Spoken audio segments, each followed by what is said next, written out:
According to this, the S&P 500 from 1928 to 2022 returned almost 10% a year versus 3.3% for 3-month Treasury bills. If you held a standard 60-40 portfolio, 60% stocks, 40% bonds over a typical 40-year work career, and you got the average returns, you would have grown your investment at a 7.6% annual rate with private investments as compared to the 3.3% annual return provided by Treasury bills, which is what the Social Security system is supposed to hold. Would that make a difference in your retirement? Absolutely. But the difference is hard to calculate. I have to say that.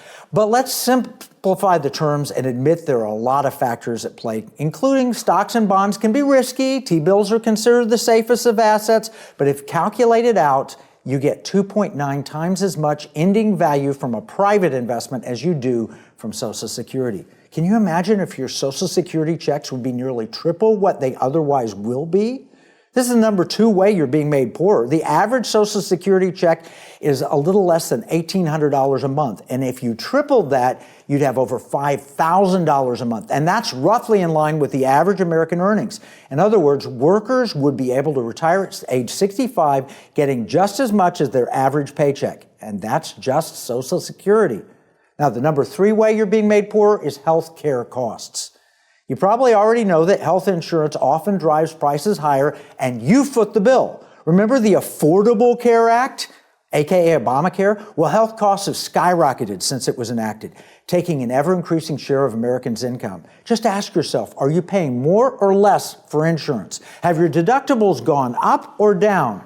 According to nonpartisan studies, the cost of premiums and deductibles takes over 10% of workers' income in most states and is growing faster than incomes. Heritage Foundation says that the cost of health insurance doubled in the decade after Obamacare was enacted. Why?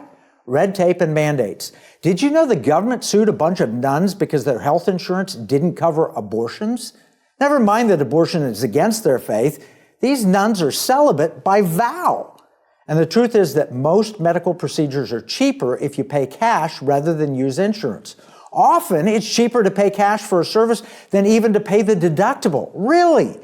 It all comes down to third-party, one-size-fits-all payments. And if you notice that you never get a price before you have a procedure, according to the National Institute of Health paper that was just published, forcing hospitals and doctors to explain their costs in advance would lower costs overall by a lot and maybe improve results. If we cut your medical bills in half, would you have more money? Of course!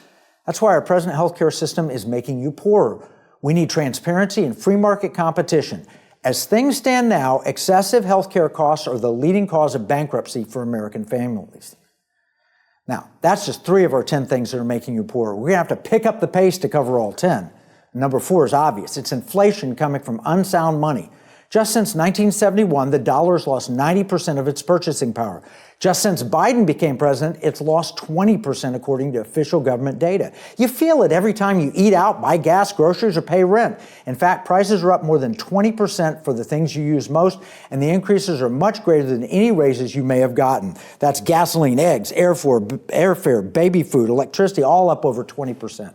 In California, they raised the minimum wage to $20 an hour. But to offset the costs, McDonald's now charges $15 for a Big Mac meal in Los Angeles. And a lot of restaurants are closing because they can't afford higher wages without raising prices.